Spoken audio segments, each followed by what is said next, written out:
Namba na kupigia na inashikwa na nini?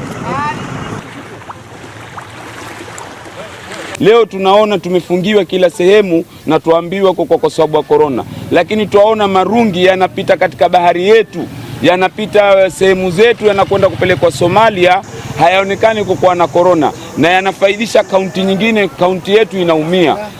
Lamu inapata kipato kikubwa. Kuna kila gari kiingia huwa kuna pesa ya kaunti ya 10,000 kaunti ya chukua, na hiyo ni rasilimali kubwa ambayo yaingia katika kaunti yetu hii ya Lamu.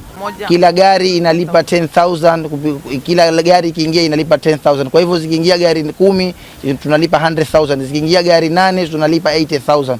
Kwa hivyo hizi 80,000 ni pesa nyingi ambazo zinaingia katika Lamu County, na hakuna katika Lamu County hakuna pesa nyingi zinaingia kushinda hizi pesa zetu ambazo zinapitia kwa njia hii kazi ya miraa. Sasa nasi pia tunamwomba Bwana Uhuru atusaidie, atufungule mpaka. Vijana kama hawa, sisi wasafiraji wa miraa, biashara iendelee kama kawaida, ipite iende kama ile, na hawa wavuvi pia wakubaliwe na wao waendelee na maisha yao. Ndio tunategemea. Tunajua kwamba serikali yote ama ulimwengu mzima kuna janga la corona, lakini mipaka yote inaendelea shughuli za biashara kuhusu mambo ya chakula. Na samaki pia ni biashara ama ni chakula kama chakula kingine.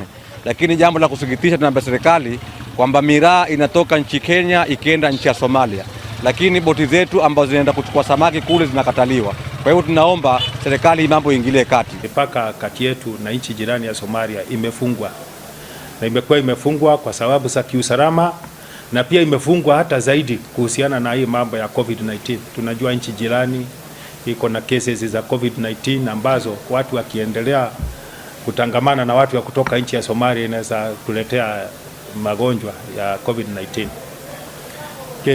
La muhimu ni kujua kwamba biashara yoyote ambayo inafanyika katikati ya hizo nchi mbili, kama mipaka zimefungwa, ni biashara haramu.